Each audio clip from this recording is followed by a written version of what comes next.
Hello everyone, welcome to another TWAB video with Void Touched. This one is supposedly a super meaty TWAB, 18 pages, so I'm looking forward to this, which is very appropriate considering it's coming out on 11/18, but I think that's just coincidence. So, let's get started. This week at Bungie, let's see, we take a look at every grain in the abilities sandbox. Oh shit, alright. Hello and welcome to another sandbox-focused TWAB. If you're new around these parts, you may be asking, what's a sandbox? Well, it's complicated. It's split between the weapons you use, the armor you equip, the perks and mods that you hunt for, and the enemies you face. Let's be real. The Destiny 2 sandbox is broad. Last week, we focused on the weapons sandbox and the changes that are planned for December 7th. Almost the 17th. This week, we're taking a pass on the abilities your Guardian possesses. Think supers, melees, grenades, class abilities. I highly recommend you grab a glass of water and maybe even a snack because we've got a pretty lengthy update for you to read. And this is long, so buckle in. Before we dive into the details, it's customary to have a TWAB intro discussing what's going on in the realm of Bungie and Destiny. Let's keep this short and sweet, shall we? Our 30th anniversary is coming out on December 7th, which is 19 days from the publication of this blog article. Yes. In-game, there's plenty to do, still plenty to do between seasonal challenges, Trials of Osiris, occasional Iron Banner, vendor reputation, god roll hunting, and more. Next Thursday is Thanksgiving here in the States, and many of us will be taking some time to rest up and spend time with family. As expect a very light TWAB next Wednesday. All right, sandbox time. Let's get to it. There are buffs, there are nerfs, there are tuning levelers that we've recently unlocked with back-end changes. There are clear separations between PvE and PvP and more. So let's go over that one more time. There are buffs. We got nerfs, tuning levelers that they recently were able to add because of all the changes they've done on the back end. And then clear separations between PvE and PvP. So that's all things to remember here. There's a lot going on here, so don't feel bad if you scratch your head wondering how these upcoming changes will feel. If you find anything a bit confusing, please sound off with questions. Absolutely. We'll clarify as we can on our forums and social spaces. With all that preamble out of the way, I'll finally shut up and pass the mic over to the team. New legends will rise. Kevin Yanis. Dude's awesome. Here to give you a quick intro before I hand off to fellow designers Eric Smith and Mike Humboldt. A few TWABs ago, I gave a brief roadmap leading towards our 30th anniversary, Witch Queen, and beyond. A new roadmap update will likely not happen for some time after this as the team is heads down on more than a few initiatives. One of the initiatives you're going to hear about today is an adjustment to ability regeneration as a whole and a refocusing of Crucible gameplay on weapons. Sweet. The team has touched almost every piece of abilities content with this release, and I'm fairly convinced that this will be our biggest balance patch ever. Whew, this is going to be nuts. Earlier this year, we heard overwhelming feedback that the Crucible has been largely dominated by ability usage. Fact. Players felt that abilities were firing off too frequently, with too much potency and too little investment. Also fact. At its core, Destiny is a game about space magic, so any adjustments to our abilities must be made with care. Okay, we believe that changes we have made will keep the heart of what makes Destiny abilities fun intact while shaving down some of the excessive cases we've seen out there. I feel it's important to reinforce here that part of Destiny's strength is that it's a live game and we're able to iterate and improve the game as time goes on. This means that we're building new foundational systems like the one we'll read about today with that in mind. We're giving ourselves more balancing knobs to tune than we've ever had before, and we hope that we will start to see see why that's so important as you read on. All right. We hope 30th anniversary shakes up the sandbox in new ways and gets you excited for even more changes coming in the Witch Queen. The team will likely go heads down for a bit as we still have Solar and Arc to 3.0ify alongside other insanely cool initiatives. The team takes player feedback seriously, and as Destiny players ourselves, we have an intrinsic fire to keep improving things for everyone. We hope that what you've seen over the last year reinforces that this team is both about competitive balance and making incredibly dope new shit. Yes. Okay, now I'm going to fade away into the ether as Eric Smith takes us into what's coming next. Oh, there's a Metroid reference, I hope. Giannis, you mad lad. The Winds of Change. We got the little Arc Grenade symbol right here. In the 30th anniversary, we've changed the way ability cooldowns work. Up until now, cooldowns across individual ability types, grenade, melee, class, super, have generally been identical between all abilities of the same type. For example, all the grenades in today's Destiny 2 share the same cooldown, with the exception of Stasis Grenades. This shared cooldown means that all grenades need to have roughly the same power output because they have the same time cost. For the 30th anniversary, we've made a change that allows us to tune the cooldown of each ability separately. This gives us a new knob to turn when balancing abilities that are too powerful or not powerful enough. Now that we have this new system in place, we've done a cooldown tuning pass on all the subclass abilities in the game, tuning each ability's cooldown time against its power output. We've also tuned ability power outputs and assigned cooldown times accordingly. Damn, the best example of this might be the Flux Grenade. Take a look. So before we look at that, just to explain, everything had the same cooldown, so everything would do roughly the same amount of damage, same amount of output type of thing. But across all the melees would be roughly the same. All of the grenades would be roughly the same. The way this is now, everything is going to have an individual cooldown. This grenade is really, really good, so it's going to have a longer cooldown, while this grenade is a little more middle of the road, so its cooldown is going to be lower. There's obviously going to be a few different tweaks as we're going to look at on the Flux Grenade here, but that's roughly the gist of it. Flux Grenade. Increase base cooldown from 82 seconds to 182 seconds. Ugh. Increased attached detonation damage from 150 to 250. A one-shot kill in PvP. Nasty. Increased damage versus PvE combatants by 15% on top of base damage increase, which is great. Remove projectile tracking. Added a small amount of aim assist. Increased throw speed by 117%. Now sticks to all surfaces.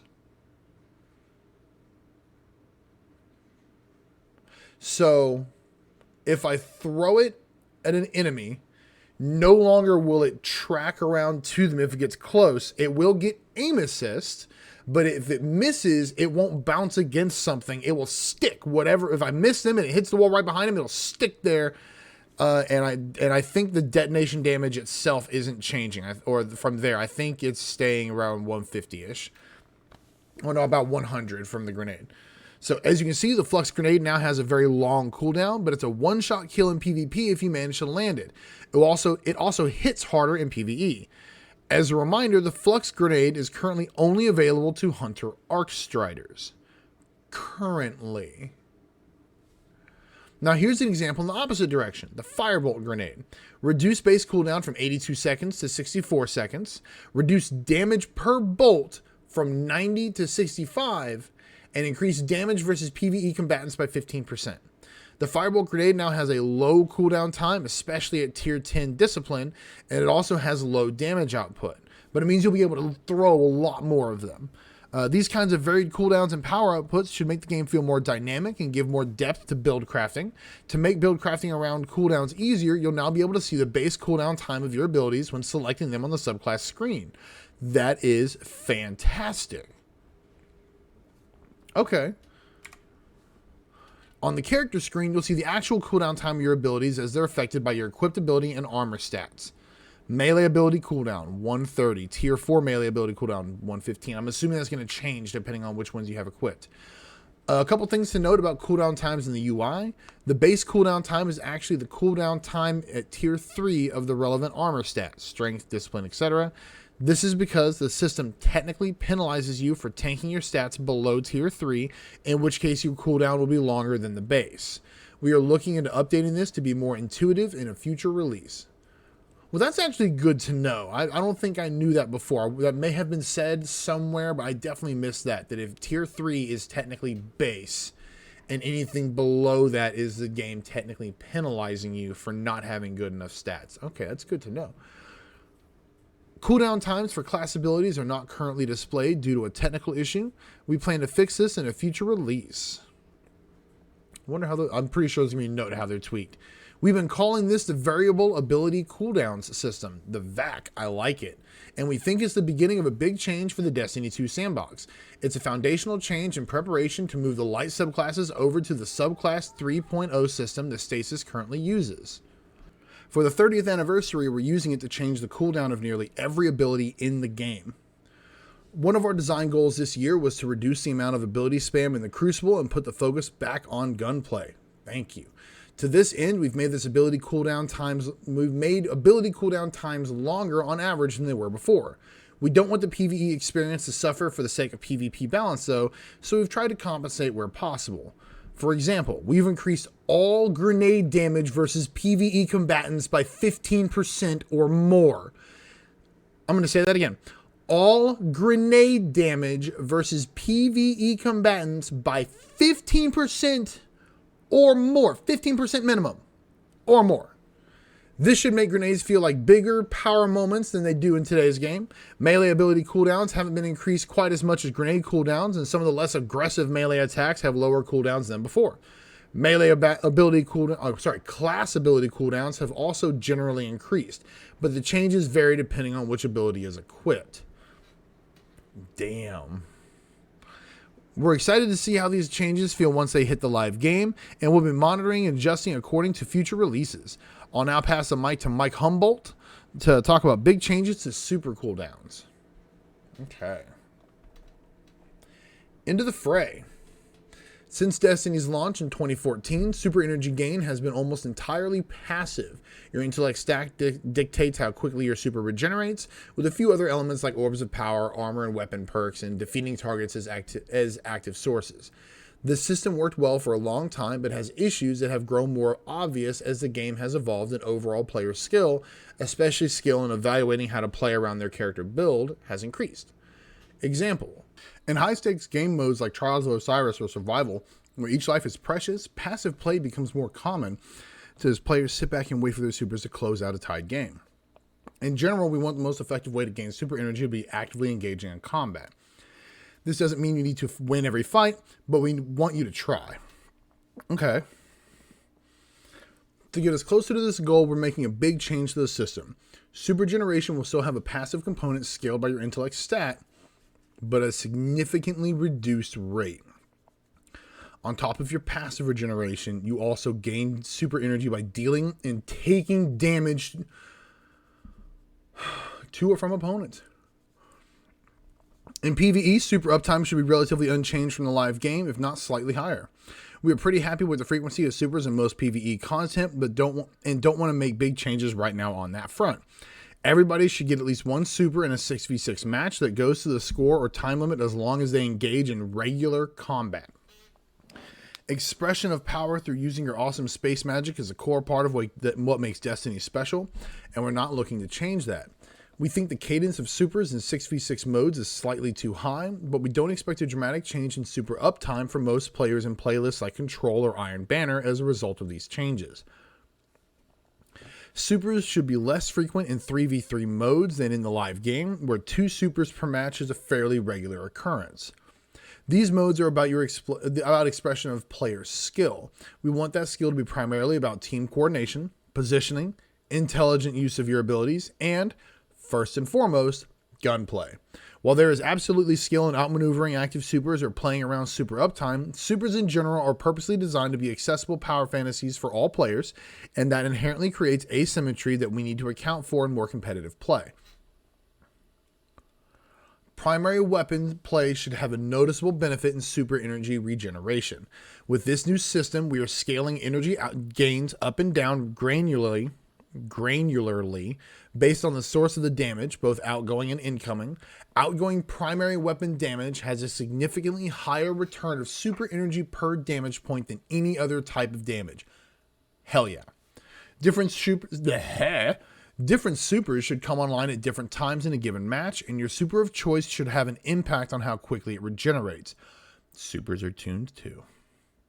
To reiterate what we mentioned above, we have always lived in a world where nearly every super in the game shares the same cooldown, regardless of their efficacy in a given game mode. Now that we have made the foundational change to differentiate cooldowns per individual ability, we want to address the super o'clock issue in the Crucible, where 3 minutes into a match, 12 supers are simultaneously popped and chaos ensues.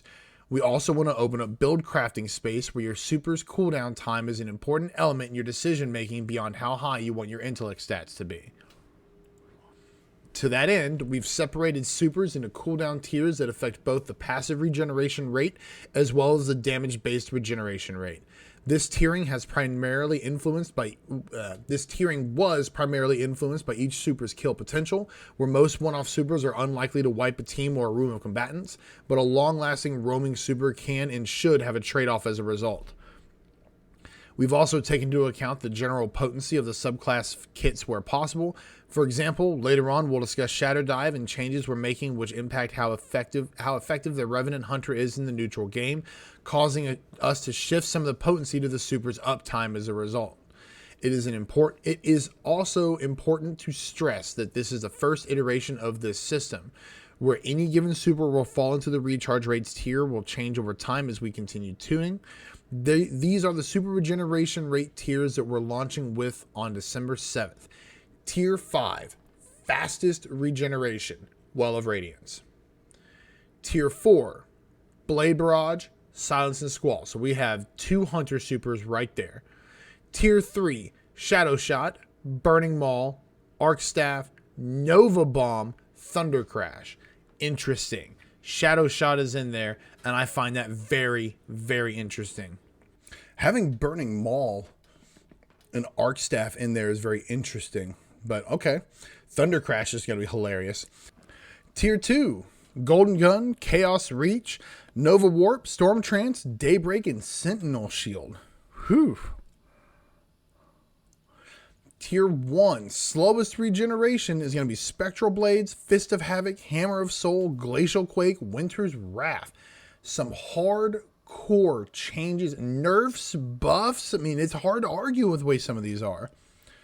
As Kevin and Eric mentioned, this sets up for the future as we move towards the subclass 3.0 system. As an example, for the 30th anniversary, things like the Deadfall and Mobius Quiver variants of Shadow Shot will share the same cooldown tier, but with Void 3.0 launch in February, they could exist in different tiers based on their potency. Okay, by that same token, Ward of Dawn, which is currently tied to Sentinel Shield's cooldown, will be moved to the Tier 5 group as a standalone super in Void 3.0. Dope! Alright, so that's some interesting changes to supers. Alright. So let's talk about non-super abilities for a moment. In the 5/27/2021 TWAB, Kevin shared our foundational pillars for the role we want abilities to play in the PvP combat sandbox. As a quick refresher, this is where we want to be. Weapons are the primary way players engage with combat. Non-super abilities accentuate or augment the combat but should rarely solve an encounter by themselves. Abilities have clear strength, weaknesses, and counterplay. Build crafting is rewarding within the moment-to-moment combat loop of destiny. Combat loop. There's that combat loop again. We're not there yet. In general, ability uptime in the Crucible is too high for their current potency, and it's difficult to understand when an opponent will regain an ability after using it. Some of that uptime comes from passive cooldowns, but many of our outliers also come from elements of the build crafting system that have previously been unified in ability energy returns between PvE and PvP. With the 30th anniversary, we've taken a pass at a significant number of these elements across subclass perks, armor mods, and exotic armor pieces. We have tuned PvP energy regeneration separately from their base PvE values, which we are not changing. So every change that we're getting ready to look at is all PvP only. Per our pillars, we want build crafting to be rewarding, but in its current state, the combinational nature of these perks and items leads to an unsustainable ability energy economy that diminishes weapon play in PvP. For this tuning pass, we focus primarily on items that feed into self-perpetuating loops of ability energy gains. Here's a brief list of the affected items. Subclass neutral game perks. These perks have had their ability energy regeneration reduced by roughly 50% in PvP.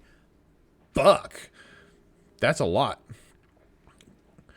We targeted perks that can either activate out of combat with a single button press or those that were returning amounts of ability energy that were significantly out of band.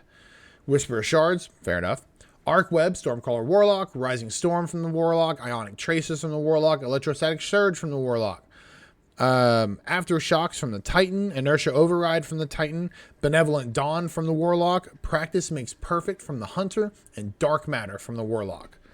Subclass in Super Perks. These perks scale down energy returns as you get kills in Super, i.e. the first kill while in Super returns more Super energy than the third kill.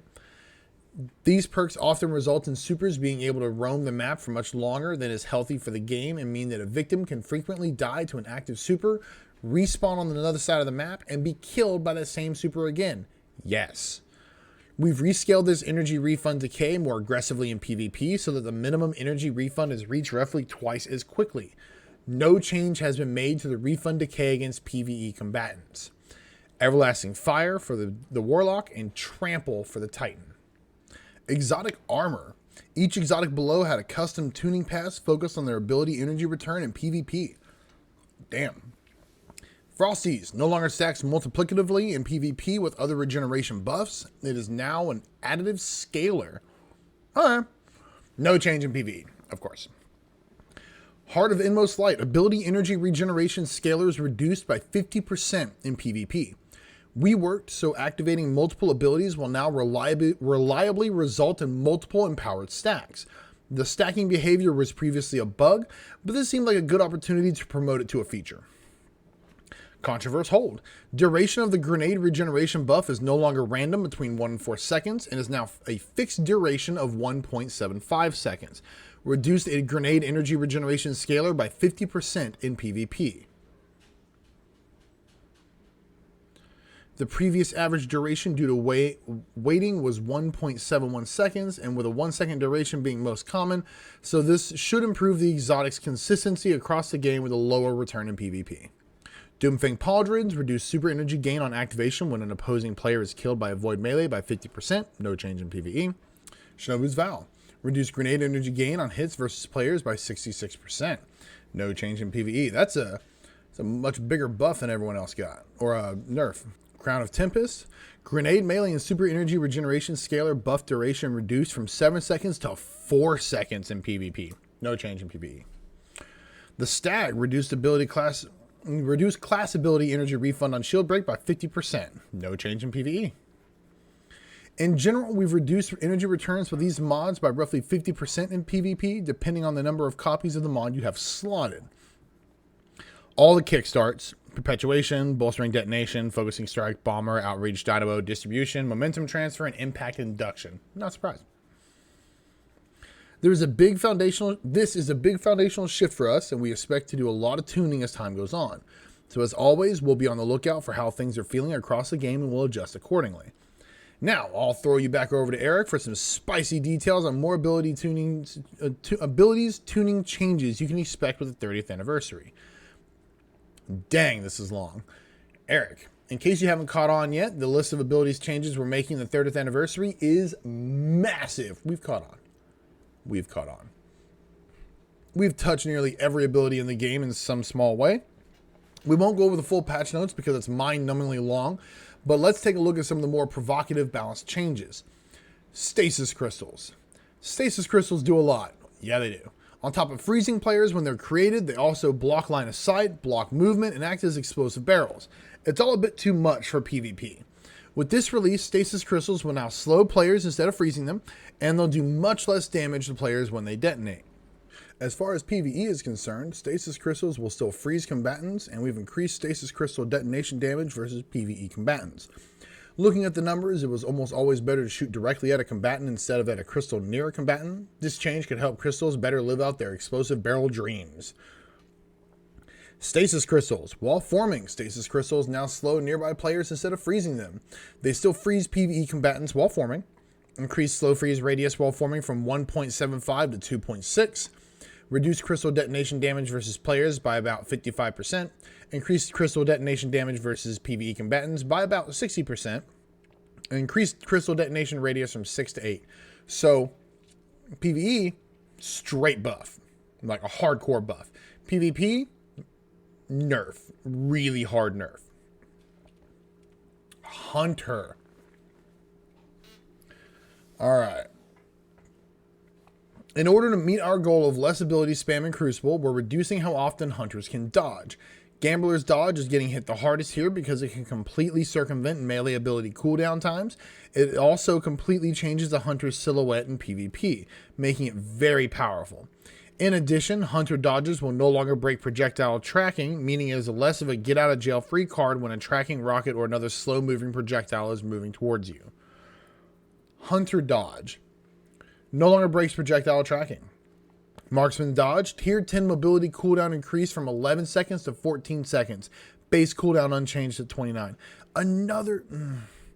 Tier 10 mobility cooldown increased from 11 seconds to 18 seconds. Base cooldown duration from 29 seconds to 38 seconds. That really hurts. Man, damn.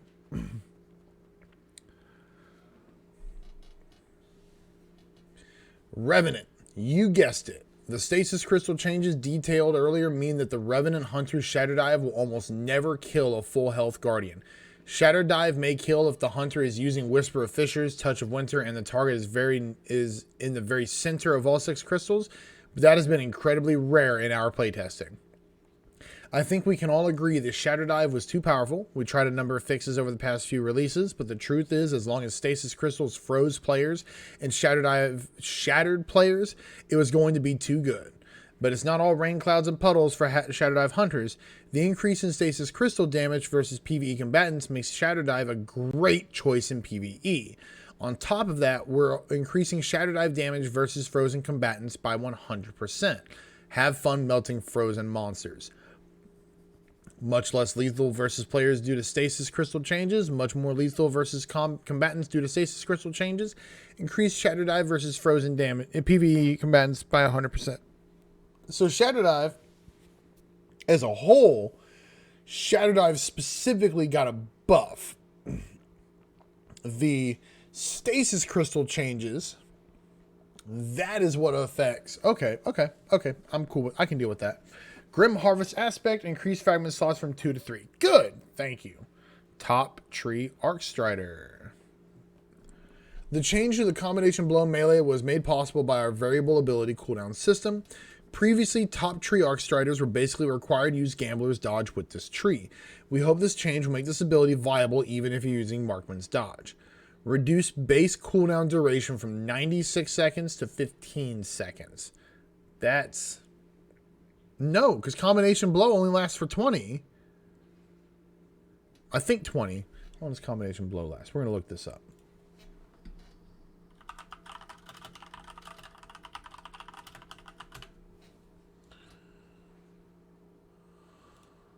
Yeah, it lasts for 20 seconds.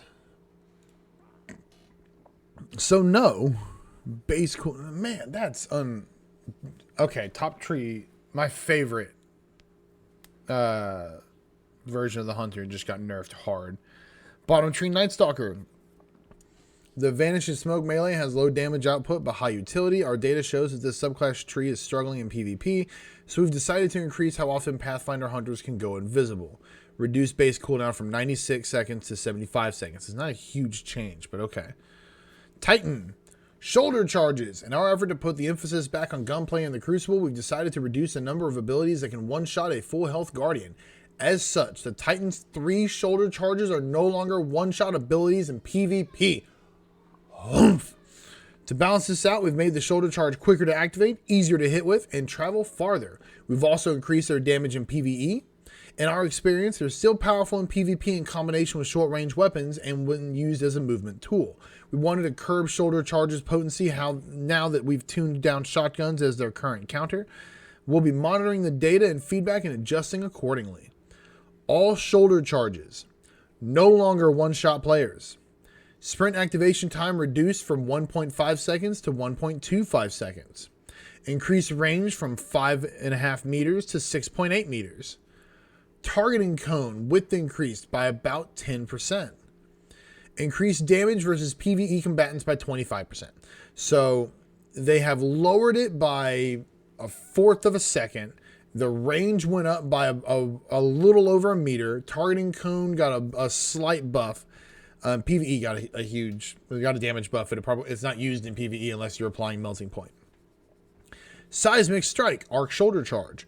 Reduced AoE damage from 90 to 40. Now blinds enemy in the area on hit.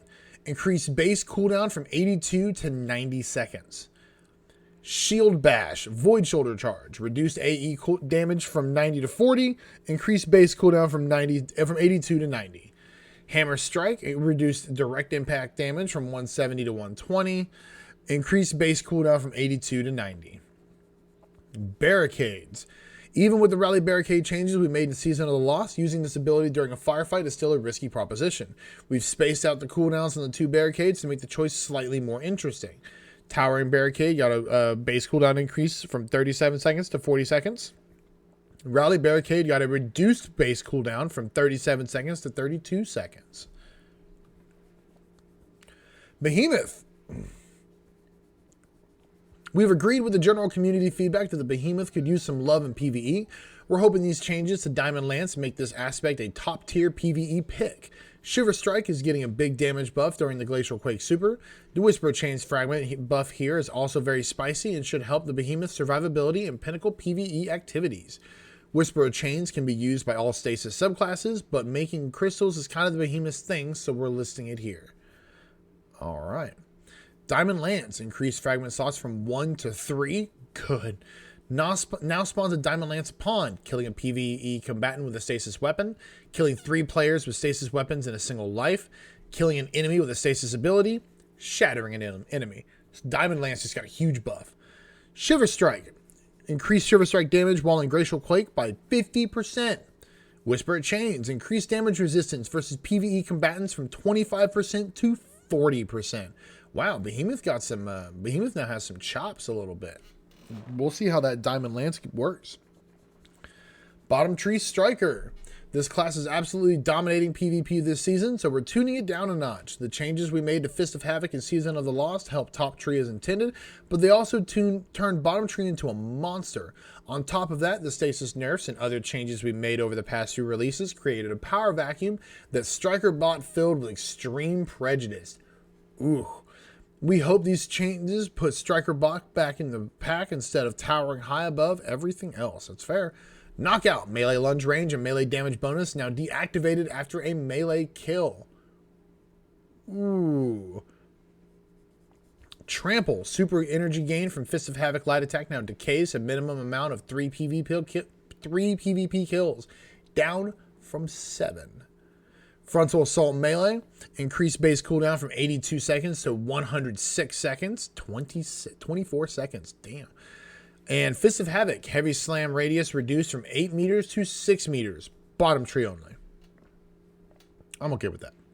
Warlocks, Uncharged Melee. Warlocks have been losing slap fights for too long. Yep, until now, Warlocks haven't been able to melee back-to-back as quickly as Titans and Hunters. Well, you did that on purpose. Well, they did this on purpose. Like about a year ago or so, maybe a year and a half ago, they specifically said, hey, we're changing Warlock's melee speed and melee range to be less often as the Hunter and Titan, but they can do it further. So they're rolling it back. Warlocks will be able to melee just as quickly as Titans and Hunters. We'll also be removing the 1 meter range extension Warlocks received to compensate. Oh, I think Warlocks have always been slow and they gave them... Okay, yeah. Warlocks were always slow and they gave them the meter and now they're finally getting it all in line. We still think the idea of having each class having unique qualities to their melee is interesting, but we want to do it in a way that won't cause one class to consistently lose slap fights. Maybe someday in the future. I think you should. Hunters smack super hard, make it be 3. Titans smack super fast, for Hunters. Titans smack super hard, make them be 2. Warlocks can smack you from super far away. Give theirs a range fall off or something and make theirs 2. I don't know. I'm just throwing it out there. I don't know how I would do it. Reduce melee range from 5.5 to 4.5. Now matches Hunter and Titan. Reduce suppression time after melee. Can now melee back to back at the same speed as Hunter and Titans. Middle Tree Voidwalker. In our effort to do away with one-shot abilities that are frustrating to be hit by, Handheld Supernova is also getting the shoulder charge treatment. They have gone over Handheld Supernova. This is like the 3rd time now, I think. That's right.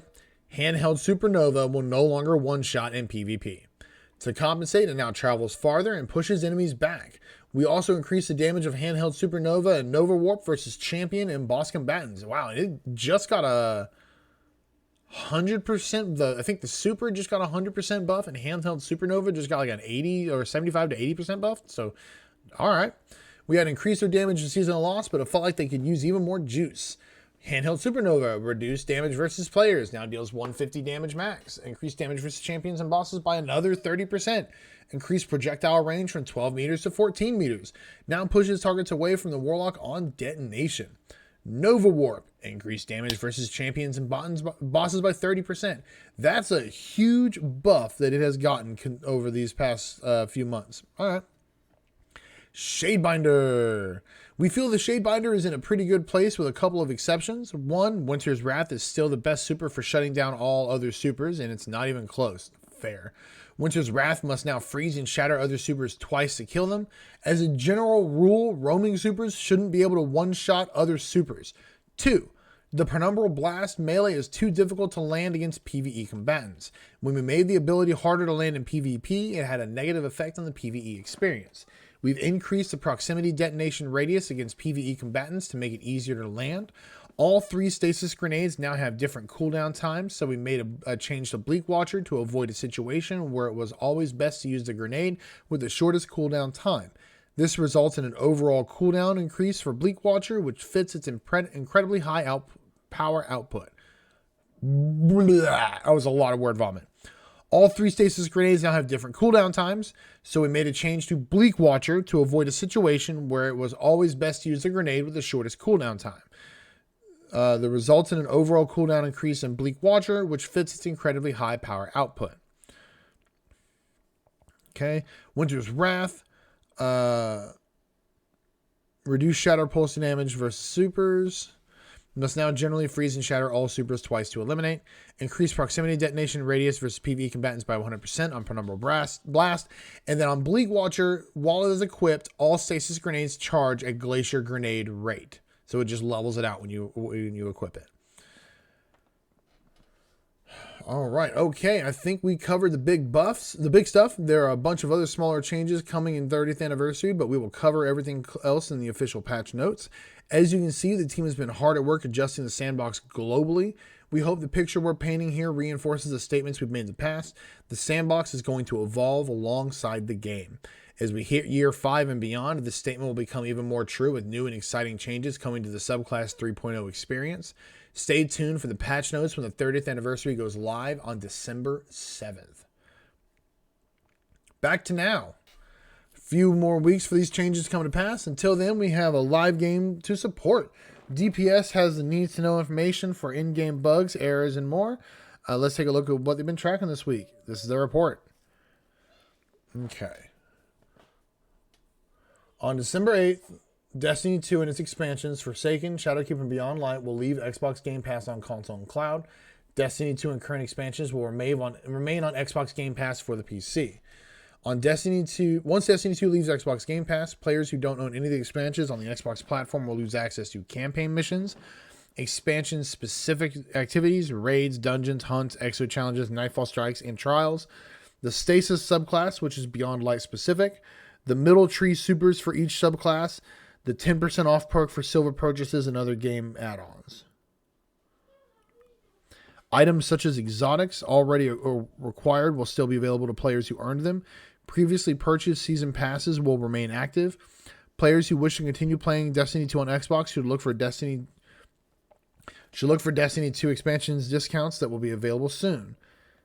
As a reminder, the Witch Queen will not be available on console or PC Xbox Game Pass when it launches on February 22nd.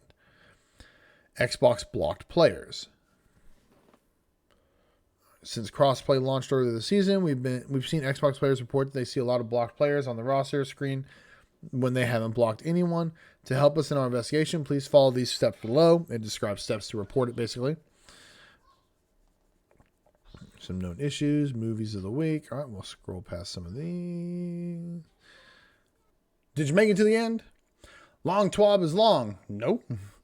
It takes a lot of work on the part of numerous teams to get a TWAB out the door. Our friends on the Sandbox team wrote the bulk of this update, and we can't thank them enough for their efforts, not only in developing the game, but taking the time to run through goals and keep players informed. Between the dev team, VizD team, localization team, editorial team, player support team, Bungie.net team, Bungie Foundation team, and countless other teams and individuals who have helped us ship TWABs in the past, it's still crazy to me that we ship these things nearly every single week of a given year. They're not all mega TWABs like today, but they still take a bit of work to get out the door as we continue to serve the community and provide transparency into our studio and daily lives. While I know I'm a week early for Thanksgiving, I'm thankful for every single one of them.